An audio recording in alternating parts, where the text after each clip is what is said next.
Прывітанне, гэта канал Свабода Прэміум, з вами ў празе Дмітрий Гурневич, а сёння на сувязі са мной удзельніца каманды, эканамічнай каманды офісу Светланы Ціхановскай, Ірына Сазанович. Прывітанне, Ірына. Прывітанне, Дмітрий. Дзякуй вялікае за магчымасць. Дзякуй за тое, што вы з намі. Ірына адна з арганізатарак бізнес-форуму беларускага, які адбудзецца напрыканцы кастрычніка ў Варшаве. Вот я хацеў з вами менавіта спачатку пра гэта пагаварыць, таму што падобнае штосьці, здаецца, ўжо адбылося ва ўкраіне першы раз некалькі месяцаў таму. Што прымушае вас зрабіць такі форум, што гэта ўвогуле будзе за такая падзея? Бо гучыць это вельмі прыгожа, беларускі бізнес-форум. Ну, згодна з вами, гучыць добра, і таксама назва ў яго ёсць Беларусь Business Harbor. Ну, такая на ангельскай мове назва, каб усе разумелі, бо гэта міжнародны форум, і на ім будуць выступаць спікеры высокага ўзроўню з розных краінаў. Будзе праходзіць ён у двух фарматах: у жывую, у будынку Варшаўскай фондавай біржы. І, дарэчы, хацела б падзякаваць фондавую біржу, бо яны нам прадастаўляюць гэта памяшканне без аплаты, што вельмі добра. Ну і другі фармат, гэта будзе онлайн у YouTube.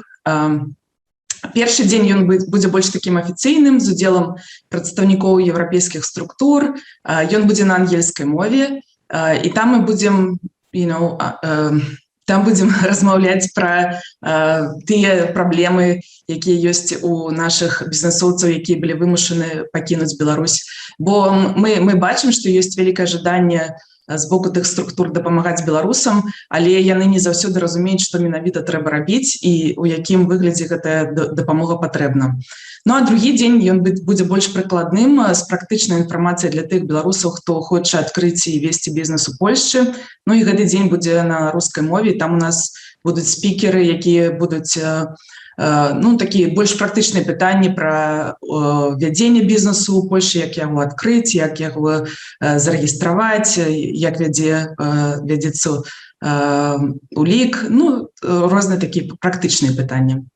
То бок я разумею, што ён накіраваны перш за ўсё гэты бізнес-форум для беларусаў, якія або вялі, скажам, бізнес у Беларусі зараз не могуць па вядомых палітычных прычынах, ці ўсё-такі проста пачынаюць беларусы нейкія за мяжой свой бізнес распачаць хочуць, так?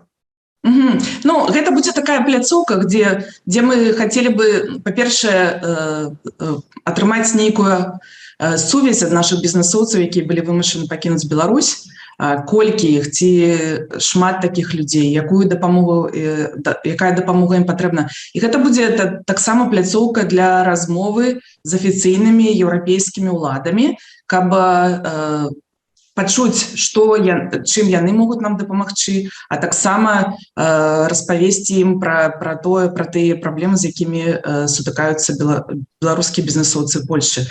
Бо здаецца, што бізнес, ён паўсюды бізнес, але ў кожнай краіне ёсць свае асаблівасці, і трэба іх разумець.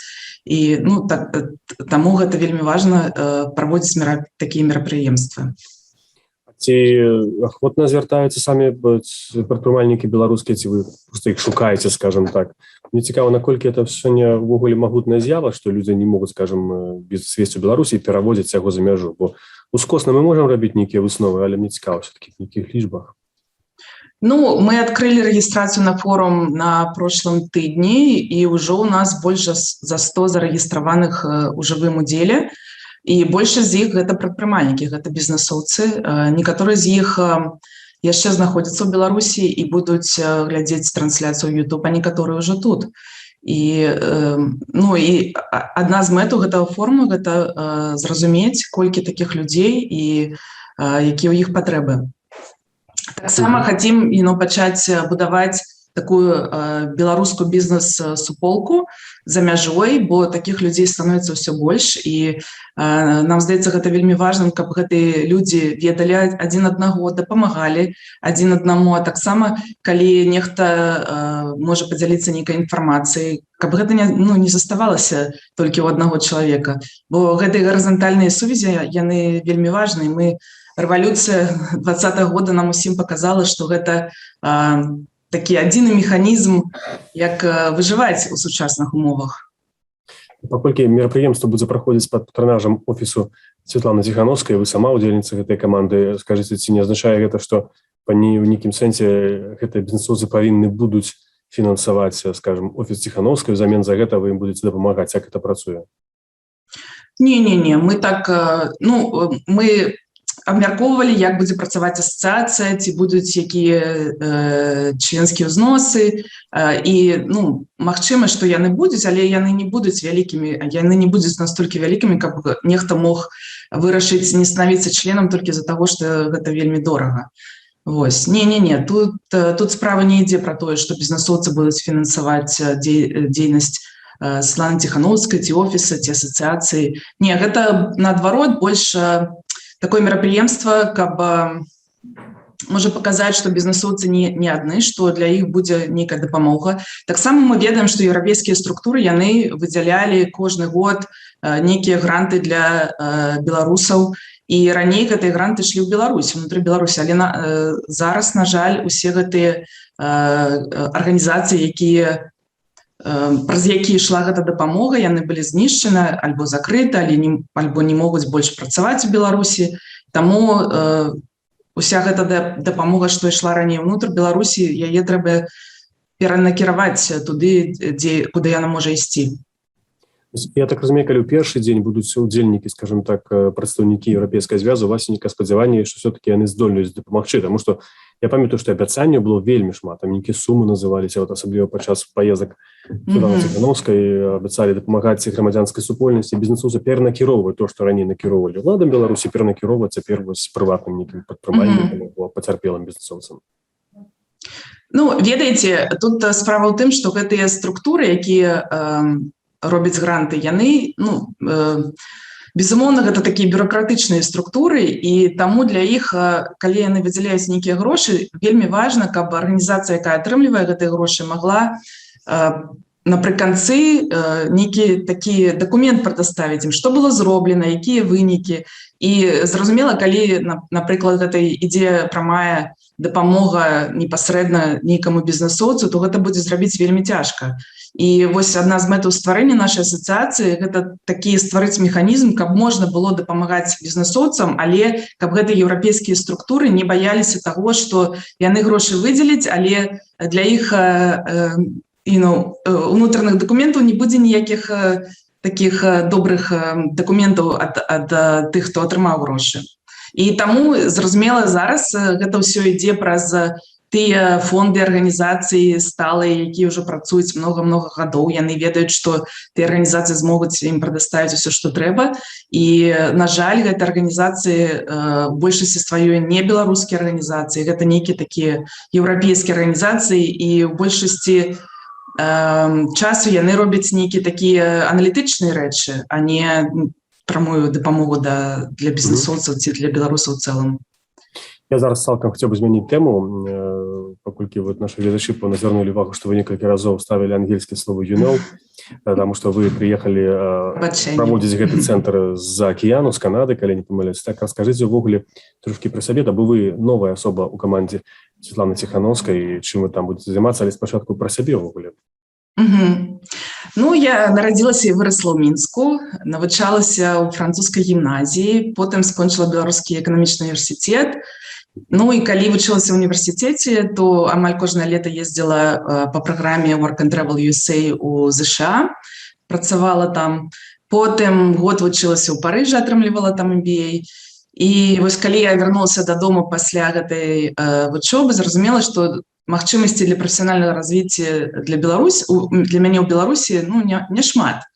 І відавочна таксама мне не вельмі падабалася кіраўніцтва нашай краіны, але ж на той момант здавалася, што для большасці насельніцтва яно было такім прымальным, і думалася, што было такое адчуванне, што калі большасці насельніцтва окей, то можа лагічна для мяне і для майго мужа было з'ехаць, бо казалася, што гэта для нас не добра, але калі для ўсіх астатніх добра, то можа мы лішні ў гэтай краіне.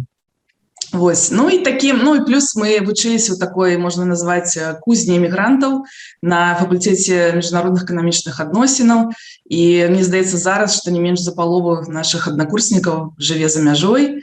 Хтосьці з'ехаў яшчэ студэнтам, а хтосьці, як мы, трохі пазней.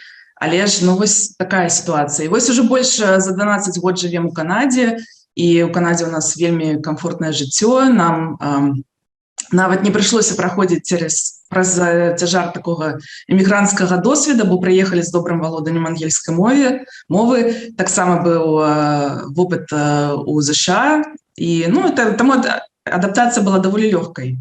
Вось. Ну і так вот мы жылі сваім спакойным канадскім жыццём да жудасных падзей у Беларусі ў жніўні 2020 года.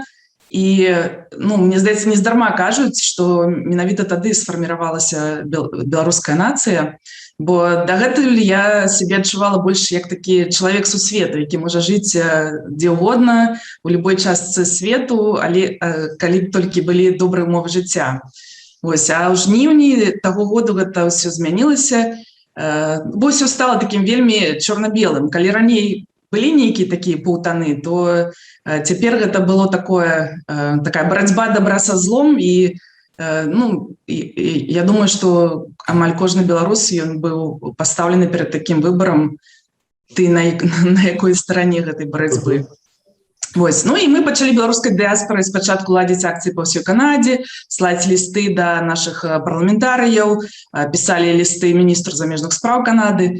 І, дарэчы, ён быў адзін з першых афіцыйных асоб, хто патэлефанаваў Святлане Ціханаўскай са словамі падтрымкі, і таму мы вельмі былі удзячныя яму за гэта, бо гэта было буквально праз некалькі дзён, як Святлана з'ехала з Беларусі. Вось. Ну і вот так я апынулася ў вышшы беларускіх спраў. Потым вясной гэтага года я прыязджала ў Варшаву, каб валанцёрыць, дапамагаць. Вось. І тут я пазнаёмілася з Алесем Аляхновічам, Яўгенам Бурым, Мікалаем Пракоф'евым. Ну і вось так у нас атрымалася гэта эканамічная каманда офіса Святланы Ціханаўскай. Я нагадаю, што Алесь Ціхановіч — это кіраўнік эканамічнай каманды Святланы Ціханаўскай, адказны за рэформы. Так. Раскажыце, а вы у Канадзе таксама працавалі, вось ваша дзялянка звязаная была з эканомікай, з фінансамі, так чым вы там займаліся?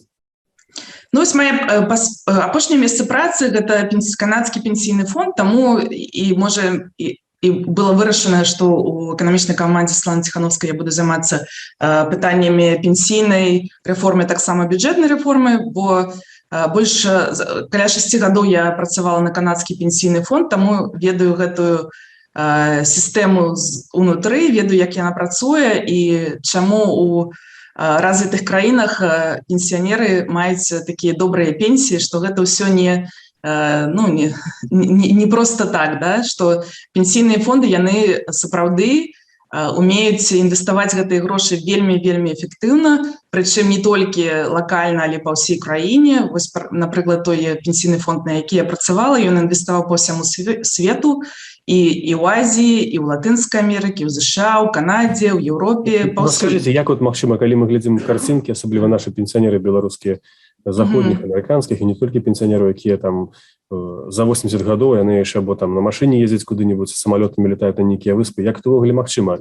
Іншае, я ведаю, тлумачаць некаторыя спецыялісты, што гэта таму, што проста Канада ў прынцыпе ўжо гадоў 100 — это багатая краіна, як бы там зусім іншая такая... Ну, гэта не зусім так. Я б не сказала, што Канада гадоў 100 багатая краіна, бо калі ўзяць 20-е стагоддзе, дзесьці так пасярэдзіне 20-го стагоддзя, то многія канадцы жылі амаль таксама, як у нашых беларускіх вёсках. Да? Так не было ў них... Не ва ўсіх дамах былі ўсе такія добрыя умовы, і таксама жыццё было даволі складанае. Гэта краіна эмігрантаў, многія прыязджалі ў Канаду амаль без грошаў і пачыналі ўсё тут з нуля. Але ж, ведаеце, тут ёсць інстытуты, якія працуюць, і гэта, магчыма, такая розніца. І тут і іншае адношенне да пенсіі. Ведаеце, канадцы, яны ўжо з маладосці пачынаюць думаць пра гэта. Ну, па-першае, ёсць гэта пенсійныя фонды, якія кожны канадзец, ён адлічвае са сваёй зарплаты нейкую суму ў гэты пенсійны фонд, але таксама... Прыватныя фонды, так? Ёсць і прыватныя, а ёсць і такія афіцыйныя, дзяржаўныя. Напрыклад, той фонд, на які я працавала, гэта дзяржаўны фонд правінцыі Квебек. Яны маюць асобную пенсійную сістэму. То есть ёсць Канада, якая мае канадскі пенсійны фонд, а ёсць Квебек, які размаўляе на французскай мове, і таксама у іх асобны пенсійны фонд, і гэта дзяржаўная структура, можна сказаць. Але яны інвестуюць не як дзяржава, а як прыватны фонд. То есть у іх адзіны крытэрый – гэта каб была добрыя прыбыткі з гэтых інвестыцый. То есть не толькі ў Канадзе ці ў Квебеке, гэта можа быць па ўсім свеце. Вось. І можа таксама стаўленне да пенсіі ў цэлым для шматлікіх канадцаў, яны мараць пра пенсію, бо гэта час, калі яны будуць мець многа часу і змогуць вандраваць. Ну, працягласць жыцця ў Канадзе даволі высокая. Ну, і таксама яны ж бачаць сваіх бацькоў, што тыя жывуць у сваё задавальненне, робяць тыя рэчы, якія ім падабаюцца. Ну, тут трэба сказаць, што пенсійны ўзрост тут 65 гадоў, то есть ён павышэй, чым у Беларусі, але і працягласць жыцця тут таксама даволі высокая. Вось, ну, такая другое нейкае стаўленне, бо Беларусі пенсія гэта як канец жыцця, калі ўжо нічога не свеціць. Накапляльную сістэму я просто падумаў, ну, зразумела, калі канадцам ёсць чаго адкладаць тыя грошы прямо пенсійны фонд. Безумоўна. А калі заробак у Беларусі сярэдні, ну, сярэдні там $500, скажем, не ўсіх далёка, там мерыдыяны менш, яшчэ здаецца. Так, а з чаго адкладаць? Это зачыненае кола. Калі заробак малы, то і пенсія будзе малая. Ці гэта ўвогуле магчыма вырашыць, скажем, у Беларусі, не ведаю, там, нейкім адным пакаленнем. Тым больш, што і насельніцтва Беларусі змяншаецца. Нема каму працаваць на тых пенсіянераў. Ну, таму трэба і разумець, што калі мы проста хацім зрабіць пенсійную рэформу, напрыклад, павялічыць узрост, то гэта не вырашыць нашу праблему, бо асноўная наша праблема гэта тое, што моладзь з'язджае з Беларусі. У Беларусі на кожнага пенсіянера менш за 2 працуючых чалавека. У Еўропы гэта 3 чалавека на аднаго пенсіянера. І тое Еўропа думае, што гэта вельмі мала, што гэта праблема. А ў Беларусі гэта менш за 2. І таму зразумела, што мы можам павышаць і пенсійны ўзрост нават да 70 гадоў, і гэта не дапаможа у доўгатэрміновым перыядзе, бо з'язджаюць людзі з Беларусі, але ніхто пра гэта не размаўляе. У 2020 годзе, у 2021 годзе столькі моладзі з'ехала з Беларусі, і чамусьці кіраўніцтва дзяржавы думае, што гэта добра, ніякіх праблем тут няма. І з'язджаюць самыя лепшыя, тыя, хто можа зарабляць вялікія заробкі і плаціць, рабіць добрае адлічэнне ў гэты фонд сацыяльнай абароны насельніцтва, з якога выплачваецца пенсія. Бо так, тут трэба адукоўваць наша насельніцтва і расказваць, што, ведаеце, пенсію вам не Лукашенко асабіста плаціць са сваёй кішэні, а вам яе плацяць тыя людзі, якія працуюць сёння. І калі будзе мала людзей, якія сёння працуюць, то і пенсія у вас будзе малая. Ну і, безумоўна, ёсць гэтая праблема зарплата ў канвертах. Тут трэба таксама вырашаць, але, на жаль, у сённяшняй Беларусі няма ніякіх... Ну, я бы сказала, што людзі, яны не видяць, для чаго ім трэба рабіць большыя адлічэнні ў гэты фонд сацыяльнай абароны насельніцтва, бо калі прыходзіць цяжкая сітуацыя ў жыццё, яны нічога не атрымліваюць адтуль. Напрыклад, калі чалавек страціў працу, то я магу памыляцца, але здаецца, гэта толькі 58 рублёў у месяц пасобе. То, безумоўна, што чалавек не видзе ніякай карысці для сябе ў тым, щоб рабіць большыя адлічэнні. Таксама з пенсіямі. Вы можете рабіць вялікія адлічэнні ўвесь час, але на пенсіі ваша пенсія будзе вельмі блізка да сярэдняй пенсіі, якая на сённяшні дзень толькі, можа, 150-200 даляраў. Ну, і вы, конечно, прапануеце, як Александр Лукашенко палохае звальняць усіх рабочых са стратных прадпрыемстваў, якія ён зараз датуе, і дзякуючы гэтаму яны маюць што рабіць, маюць хоць нейкі заробак. Не, я прапаную зусім іншае. Я прапаную, каб гэтыя рабочыя на дзяржаўных прадпрыемствах, каб засталіся толькі тыя, хто патрэбны, каб павысіць іх прадукцыйнасць працы, а іншыя людзі, якія высвабадзяцца, каб яны ішлі работаць у прыватны сектар. ну, напрыклад, такі вот там прыклад з жыцця. Калі у вас ёсць гэта дзяржпрадпрыемства і, напрыклад, усе там зарабляюць $500 у месяц. Лепш зрабіць, каб было ў 2 разы менш людзей, які працуюць на гэта прадпрыемства, але каб яны зараблялі ў 2 разы больш за кошт таго, што іх праца будзе больш прадукцыйнай. А калі ў іх будзе больш грошаў, куды яны, ну, частка гэтых грошай, можа, яны будуць зберагаць, але большую частку яны будуць траціць на нейкія паслугі. Вось паглядзіце на нашы маленькія гарадкі, там жа няма амаль ніякага прыватнага бізнесу у тым сэнсе, што калі вы, напрыклад, у Менску, то там шмат нейкіх салонаў прыгажосці, дзіцячых секцый платных для развіцця дзяцей, розных других паслуг для насельства, якіх у малых гарадах няма, таму што там няма плацежаздольнага насельніцтва, якія маглі бы карыстацца гэтымі паслугамі. Гэта не значыць, што яны ім не патрэбныя. Гэта лишь азначае тое, што іх заробкі настолькі малыя, што яны не можуць сабе дазволіць нічога з гэтага. Так, але вы не згадалі пра другую частку прадпрыемства, якую трэба звольніць у сувязі з тым, каб павялічыць заробкі першым. Так вось гэтая частка прадпрыемства будзе работаць на гэты прыватны сектор. З'явіцца много новых прыватных прадпрыемстваў, якія будуць аказваць паслугі насельніцтву. Таксама можа прыйсці нейкі замежны бізнес, які створае добрыя месцы для працы. На сённяшні дзень замежны бізнес у Беларусь не прыйдзе, бо рызыкі настолькі высокія, што кожны інвестор, па-першае, ён глядзіць на ўзровень рызыкі ў краіне. Калі гэты ўзровень вельмі высокі, то ён не прыйдзе. Гэта ведаеце, гэта як у інвестыцыях у фондавы рынок.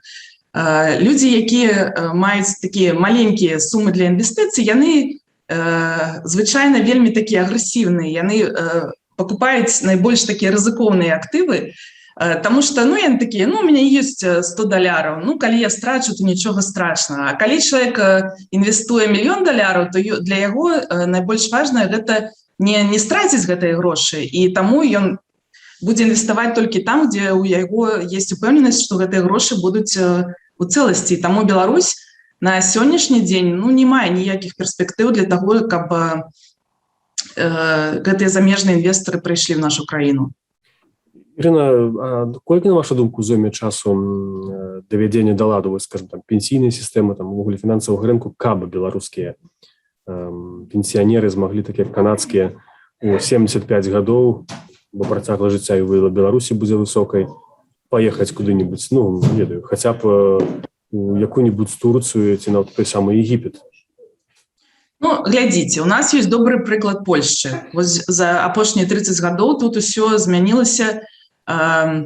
І, напрыклад, я персанальна ведаю аднаго польскага пенсіянера, які атрымлівае $2000 у месяц як пенсію, як афіцыйную дзяржаўную пенсію, бо ён рабіў вялікія адлічэнні, калі ён працаваў, у яго быў свой прыватны бізнес, ён заўсёды, у яго была вялікая зарплата, ён рабіў добрыя адлічэнні і мае добрую пенсію зараз.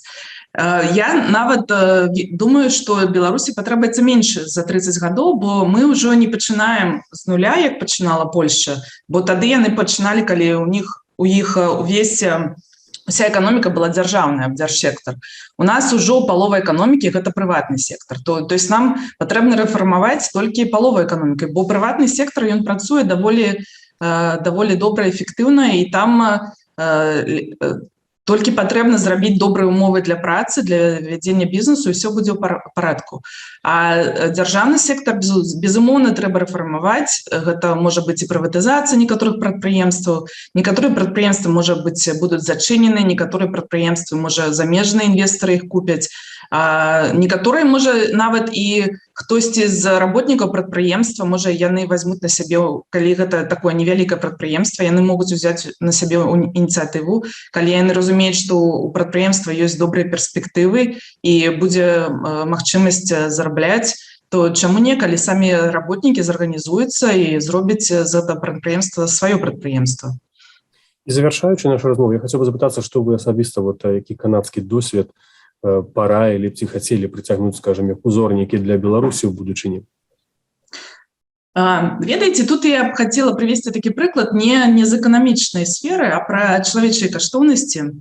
Як у ўсіх краінах, у Канады таксама ёсць такія непрывабныя плямы ў гісторыі, і здавалася б, што краіна, якая ў большасці сваёй складаецца з эмігрантаў або іх дзяцей і ўнукаў, можа не вяртацца да гэтых непрыемных частак гісторыі, бо большасць сучаснага насельніцтва краіны нават не жыла ў Канадзе, калі гэтыя рэчы адбываліся. Тым не менш, адной з каштоўнасцей Канады з'яўляецца ўменне прызнаваць свае памылкі, вяртацца да тых непрыемных старонак гісторыі і калектыўна асуджаць тое дрэннае, што адбывалася. І вось такі прыклад хацела б прывесці тут такую гісторыю спецыяльных рэзідэнцкіх школаў, якія былі створаны ў Канадзе для дзяцей карэннага насельніцтва. Гэта адбывалася з канца 19 па амаль канец 20 стагоддзя, і тады індзейскіх дзяцей ва ўзросце 6-7 гадоў забіралі ў бацькоў і адпраўлялі ў гэтыя школы-інтэрнаты, якія кіраваліся каталіцкай царквой, і каб у гэтых школах-інтэрнатах дзеці становіліся больш падобныя да еўрапейскіх дзяцей, да большасці насельніцтва. І было шмат выпадкаў, калі над гэтымі дзецьмі мы здзекваліся, многія з іх паміралі, а тыя, хто выжывалі, яны заставаліся з псіхічнай траўмай на ўсё жыццё, бо яны у такім малым узросце былі узяты ад іх сям'і, ад іх бацькоў, і, безумоўна, гэта негатыўна адбілася на іх псіхічным стане. І ў гэтым годзе ў Канадзе знайшлі шмат масавых дзецкіх пахаванняў побач з месцамі гэтых рэзідэнцкіх школаў, і ўся Канада была ў жалобе. І гэта было, ведаеце, так кожны канадзец, кожны жыхар Канады, ён адчуваў гэта на сабе, і гэта было вельмі натуральна. Гэта не было такім, як быццам дзяржава гэта ўсё прыдумала, бо ўсе разумелі, што это такое, і ўсе маюць сваіх дзяцей, все разумеюць, наколькі гэта было жудасна, калі гэта праходзіла для гэтых сямей карэннага насельніцтва і для індзейцаў. Вось. І па ўсёй краіне былі развешаныя аранжавыя майкі. Гэта такі сімвал таго, што адбывалася з індзейскімі дзецьмі. І дзецям, нават самым малым, расказвалі пра гэта ў школе. Вось моя дачка, ёй 7 гадоў, і таксама ёй у школе расказвалі пра гэта ўсё. І яны ў школу насілі аранжавыя майкі, як напамін пра гэту жахлівую старонку канадскай гісторыі. І я ўпэўнена, што канадскае грамадства толькі выйгравае ад гэтага, бо гэта робіць людзей больш талерантнымі да іншых, і дзеці растуць з вельмі правільнымі жыццёвымі каштоўнасці, і калі яны стануць дарослымі, то яны не будуць рабіць такія жудасныя рэчы. І вось мне здаецца, каб у Беларусі была такая практыка прызнання памылак мінулага, то мы б не паўтаралі памылкі з ранейшых часоў, бо перад тым, як двигацца наперад, трэба асэнсаваць наша мінулае. Так, это славуты канадскі мем про I'm sorry. У любой сітуацыі канадцы першыя гавораць I'm sorry, нават калі часам гэта нават недарэчна. Дзякуй вялікі. Ірына Сузанович была госцем сёння Свабоды Прэміум. Я нагадаю, гэта удзельніца эканамічнай каманды офісу Святлана Ціхановская, адна з арганізатарак беларускага бізнес-форуму, які пройдзе 27-28 кастрычніка у Варшаве. У нас на сайце еще будзе пра гэты матэрыял, таксама сачыце за гэтым. Дзякуй за тое, што вы былі разам з намі. Падпісвайцеся на наш канал Свабода Прэміум, лайкайце наша відэа, будьце разам з намі, бывайце і заставайцеся са свабодай.